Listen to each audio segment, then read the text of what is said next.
for joining us on another exciting episode of Let's Talk Charity. My name is Anozeng Ogozi Peters. And my name is Esnet Ogunrotifa. As we say here on Let's Talk Charity, we are all about celebrating humanitarian workers, the work they do, humanitarian organizations, and not only that, we want to help vulnerable minority groups ensure that they get the best out of life and get the support that they need to live a good life. Exactly. And how are you doing today? I'm very well, thank you. Great. So today, we are looking at inclusion for people living with disabilities.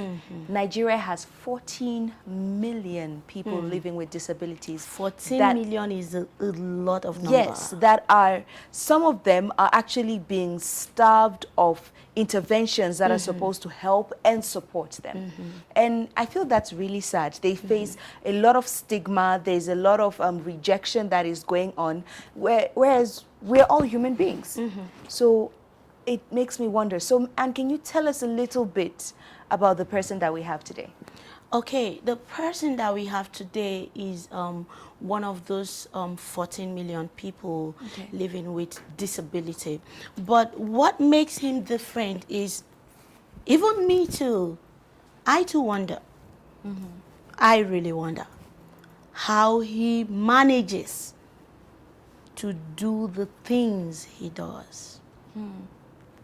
He is disabled, he is blind, but the irony is he's a writer.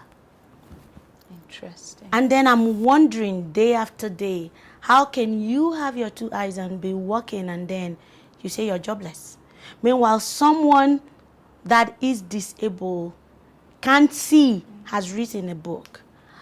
I'd like us to go on a short break, and when we come back, we will bring you Lucky Pastor. Please stay tuned.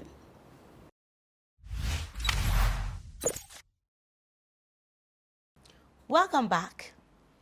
Like I said before we went on a short break, I said we will be back with this very important personality, Lucky Pastor.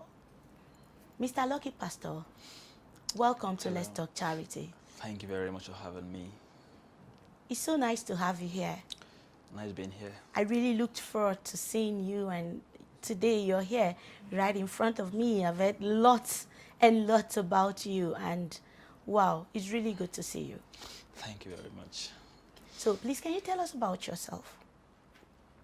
Well, you've said it. My name is Lucky Pastor, and just like so many persons should be confused about, Pastor is not a title. That's my father's name. Okay. So my name is Lucky Pastor. Okay, your father's name is Pastor. So yes, that's my surname. I see. Yeah. I see.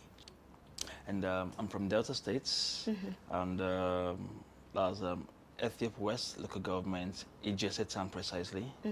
And I am a graduate of the University of Nigeria, Nsukka. Wow, amazing. Yeah, I did English education, and currently I'm a youth corps member. Oh, wow. I serve in Abuja. Wow, That nice. is amazing. Nice. Your story is amazing. How was it growing up in Delta State? I know I have a few friends from Delta. So let's just say, how do you say, I'm happy to be here? You can speak the local language. How do you say I'm happy to be here in your language? Don't give me that test. I'm very, very poor when it comes to communicating with my language. Okay. Well, it's really amazing to have you on the stage today. And your story is inspiring. So you studied, you did all your schooling in Nsukka, and how has it been growing up with this disability, or growing up, with this disability, with this sight impairment? To start with, I wasn't actually born with visual impairments. Okay. Yeah, okay, so that's the right way to put it, visual impairment. That's my disability. Okay. I know, just to add, when you talk about disability, you know, it's not something that one should actually restrict to some specific set of persons. It's just that some specific set of persons, theirs are visible, so you can see easily. But trust me, every human being has a disability. Very powerful. Yeah. Very so, powerful. So persons with disability, when you say that, for me, it's holistic, it's universal, everybody has a disability. But then, since they've not been able to find the right address Yeah. for such persons, if you ask me, I will always say persons with unique abilities. For me, Exactly. it works perfectly that way for Much me. better. Yeah. But then, so I lost my sight when I was 12. Okay. That was some 17 years ago, and the story how I lost my sight is not something that can actually be told, because even my parents can't really tell how it happened. According to the story, they noticed I couldn't see very well when I was 6, I think 6 or 7. Then after much struggle, I lost my left eye. So when I was 12, I think I was in primary 5 at the time, um, I was supposed to read the scriptures on the assembly ground because I was in a private school. So I got to school very early that morning so I could rehearse my Bible before the assembly. Unfortunately for me, I discovered that I couldn't really see clearly what was written in the scripture. So I had to run away that morning from the school premises so nobody would call me to come and read.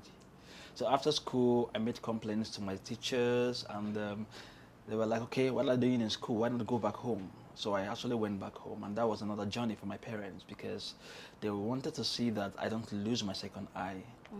But unfortunately, the more they tried, the worse it became, and I lost it. So that was how I spent 5 years at home without going to school.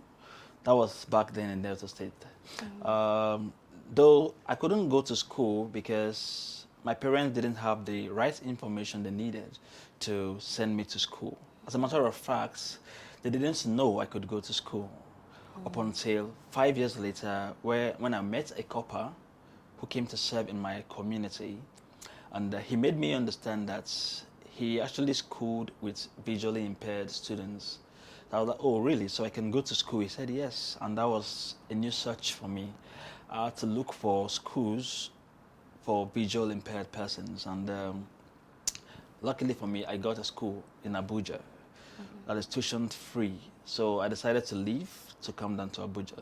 Though it wasn't easy for my parents because they felt, he's blind. Yeah, who's going to take Who's care take of care you? of him? Exactly. So, but then I insisted because I knew a time would come, my siblings, we will go to their different places. They will get married. They will own their own families. My parents will grow old, and then what happens to me? Exactly. So when the thought crossed my mind, I insisted. I told my parents, okay, I need to go back to school. They weren't fine with the idea, but because I had taken my decision, they decided to let me go. And that was how I came to Abuja. So for the past, I think 11 years, I've been in Abuja. I did my rehabilitation. I went to secondary school and then to university. And then today, I'm still back to Abuja for my youth service. Wow, that's an Wow. amazing, amazing story. God. I mean, there are so many inspiring. people that would have given up, Oh, yeah. you know, and would say, okay, they want to, you know, drop out. There's no point. But then your resilience, I think that's what I would call it, your resilience to keep going. And I think that moment that you had that, look, my life is my own, is really something that all of us need to focus on. All of us need to have that moment where you have to own your life. There are so many people that are they just want to be dependent. And I see so much independence here, and I'm personally inspired by that. Do you think that enough is being done? You mentioned that your parents didn't know that there were schools available for persons with that are visually impaired. Do you think there is enough that is being done within the society to create this advocacy around people knowing that, look, just because you have a visually impaired child doesn't mean it's the end of the world for them? Well, different NGOs are actually trying their best to make sure this awareness goes viral. But I would also say that we still have a lot to do. Definitely. Because as I talk to you right now, my state, Delta State, do not have a school for the blind. Or let me say a government-owned school for the blind. Okay? And it's a minus for us because there are lots of visually impaired persons who might be in the States, but they wouldn't know they can go to school, just like I was back then, you know. So I feel the awareness should be more effective in the communities, especially in the government should engage the local governments as well as the community leaders to create this awareness, because these are the people who are closer to the society. I mean, closer to those who live in the communities. Yeah. And I know most times there are communities where people don't really get information, or some rural areas where you don't really get information. But if the community leaders are engaged in awareness like this, it will be easier to reach such people.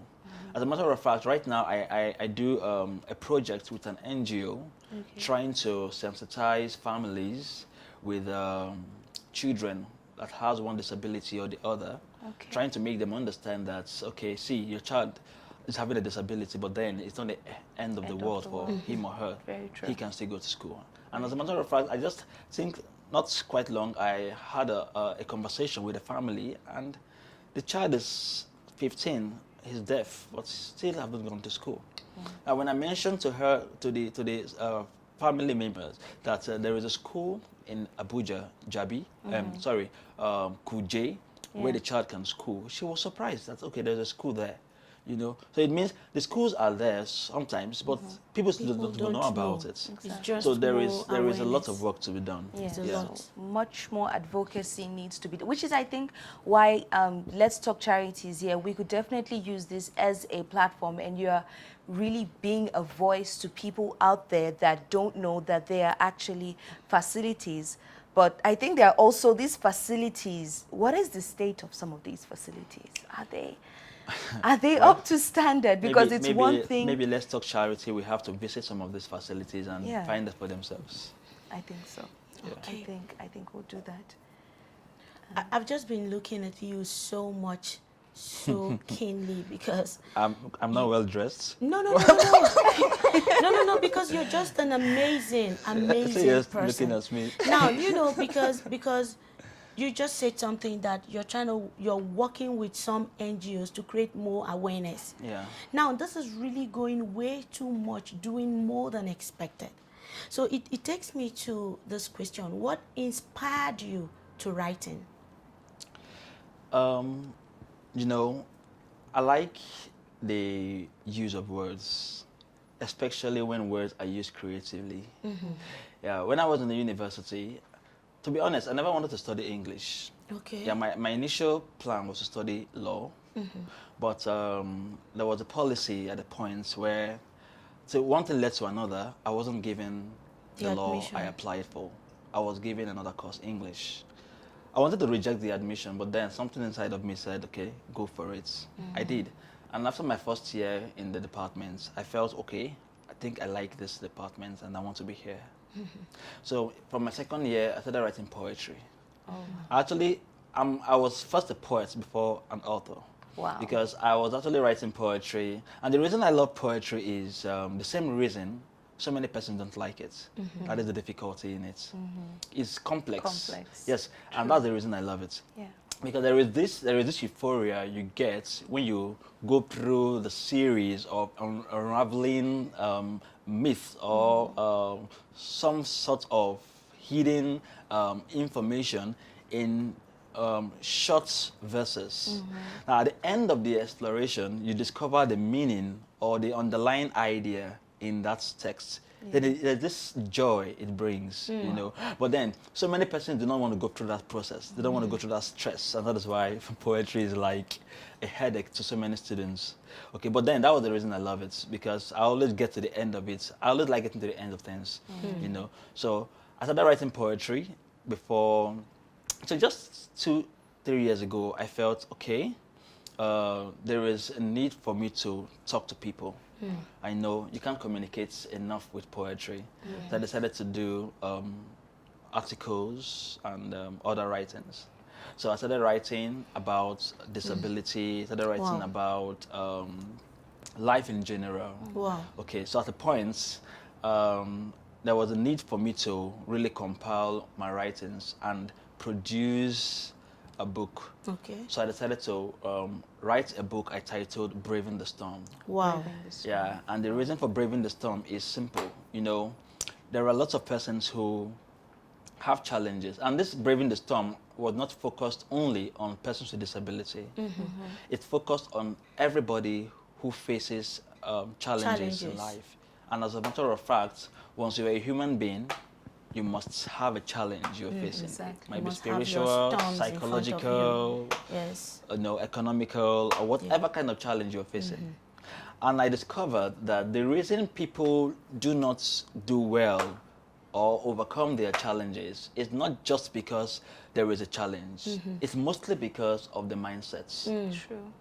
You know, and there's a saying that the battles of life are first fought and won in the mind. So if you can fight and win your battles in the mind, then it's possible, Conquered very possible, everything. you can conquer the battle physically. Can conquer everything. Yeah, so that is why Braving the Storm is here with 21 basic principles to enable people rebrand their mind and be positive.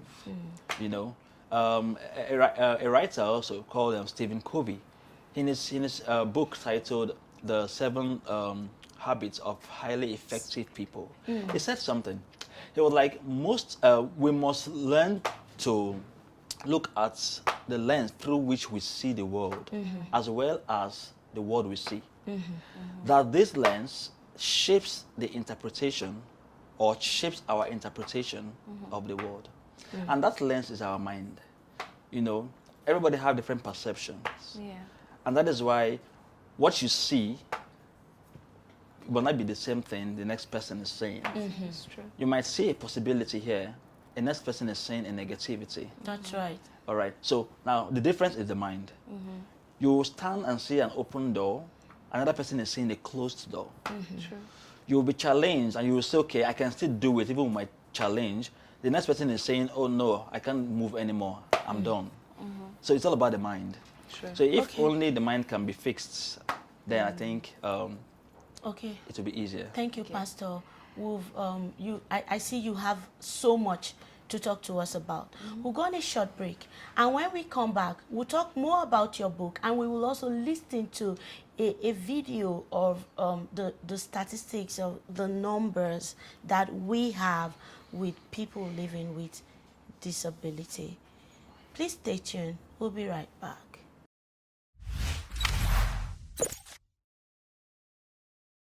Welcome back. Thank you for staying with us. Now we'll just we'll just listen to a video that would help us with the statistics analysis of people living with disability. And then we go back to Pastor. He tells us how you and I can come together to make his career writing a huge breakthrough.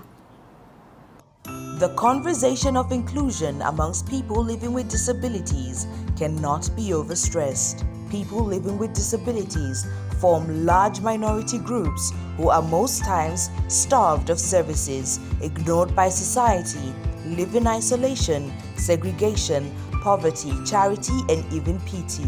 These are mostly due to societal barriers such as lack of community support, social norms, and group conformity.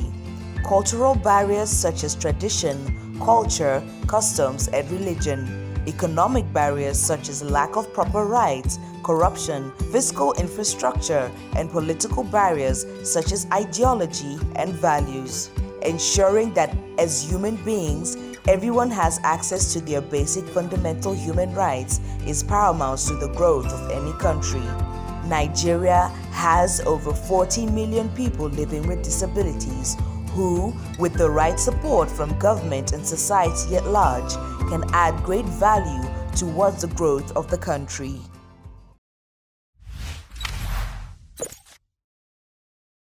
Wow. 14 million people is what we just listened to. So the question now is, who and how will contribute to their various talents to making their dreams positively go well? So we just I just want to read like a short part of your book, Lucky, Braving the Storm. And I love the front cover is really creative. Okay, so it says, "My friend, worry no more. Wish to be like no one, but pray to be who God has made you to be. But Beautiful. note, whatever God has made you to be must be to affect others around you positively. So if you are not affecting any life right now with whatever you are doing, check it. You may be on the wrong track. That is wonderful. This is That is wonderful. it's so inspiring that, you know, you are putting your thoughts down and you're inspiring people. You're Around inspiring you. people around you with your writing and With your God's-given talents. with your God's-given talent. It really is a God's-given talent. And, you know, this is just a reminder that really limitations are just in our minds. They are really just in our minds. It's all And there's this a saying they matter say, about if perception. you think it, you will You do can it. achieve it. Yeah, You you can achieve achieve it. it, definitely. Exactly. So what kind of support, this is an amazing book, Braving the Storm, what kind of support would you want for your book? Now you're speaking to the viewers that are watching this. Well, you know, there is this problem of reading we have in the society. But then I would encourage first people to read. You know, there are lots of things hidden in books. Okay, so you need to learn to read. When you read, okay, there's a popular saying that readers are leaders. So when you read, you have to, you broaden your mind, Exactly. you broaden your perception, and it's going to help a lot to overcome lots of challenges. So talking about the help I would need, first of all, I would just need people, first of all, to see the book as a book that has impacts to make, that has a value. And when the book is seen that way, people will want to associate with it. Exactly. Okay, so that's the very first thing I would need. Then, if you have an organization, probably you talk to young people, you motivate young people, you empower young people. You can order for the book, get some copies, share to people, and make sure they read it. There's a lot to be learned. There's a lot to see when you read the book. So you can get a lot of copies, share among your subjects. You know, if you have an occasion, you can invite me. I can do a talk. I can as well sell my book, where that could be a support for the book sales. You know, and so many ways you can actually support the book. I have a page on Facebook titled Hot Talks with Lucky Pastor. So you can follow me on Facebook, like my page, share my content. It will help lots of persons. A lot of persons read on social media. So I put short content out there daily for people to read. So you can share my content, and that will help promote what The I book do. more. Yeah. Wonderful. Okay, just a quick one, you know, before we leave. What advice will you give to parents out there that have children living with any form of special disability? Quickly, I would say they should avoid disability-based violence. There are parents violate their children with disability most times, but they don't even know. For instance, you don't want to send your child to school because you feel he's challenged or he's having a disability. You know, education is a basic need of It's every a human. necessity. Yeah. So, and if you don't want to give a child that education because he's having a disability, then you are directly violating his rights. You are abusing him. So you need to send your child to school. You need to treat him or her like every other child in the house. You know, he is not stubborn because he's visually impaired or deaf. He is not intelligent because he's deaf or blind, right? Yes. Because we always attribute these things to the disability. Okay, he can't go to school because he's blind. He's not intelligent because we have people who are not intelligent but they can see. We have people who are stubborn, they can hear. Exactly. So it's not all about not seeing or not hearing. It's about who the person is. And I will also say that the society should learn to call people by their rightful names. Don't, that boy that is blind, what's his name? That's He has a stigma. name, right? Okay. So Stigmatization. these are issues. In fact, there are a lot of issues I would say Let's Talk Charity should really advocate for. You know, but then I've just said quickly what I feel parents should do. Don't lock your child at home.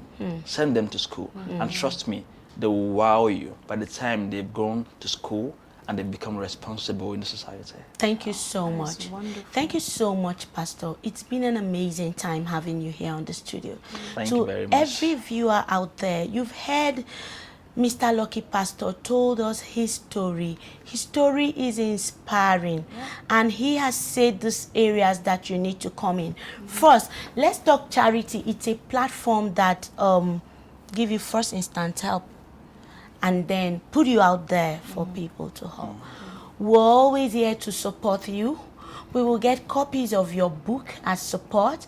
And then you've heard him. He has a page on Facebook. Follow him.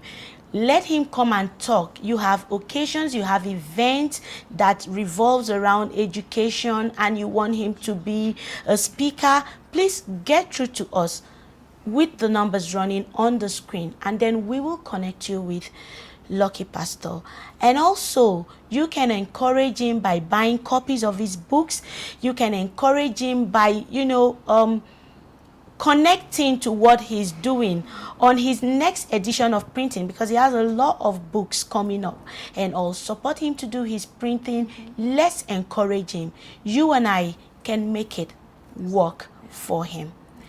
It's been such an amazing time having you. I mean, we have a tradition that any guest that comes here, we have a special package for them. So we have here a throat pillow, and we have here a very lovely colored cup that has the Let's Talk Charity logo on it. So anytime you would use Thank you the very cup much. and lay with the pillow, you know that, yes, I You was were on here. Let's Talk Charity. You were Thank here. you Wow, so that's much. lovely. Thank you so much. Thank It's you been an very much. amazing time having you here on the show with us. Thank you very so much. much. Yeah. It's so nice having you here again. I Likewise. must say, I am inspired. I am moved by your story. And then we look forward to doing much bigger, greater things with you. You said you partner with NGOs. You can partner with Let's Talk Charity. And let's see how we can together advocate to stop the stigmatization on people living with special disabilities out there. We create a lot of awareness for people out there, and then we tell them more about your kids can go to school, and let them know the schools that are available for them to go to. Thank you so much. Thank you for Until having me. It's next lovely. time on our next edition of Let's Talk Charity. Bye. Bye.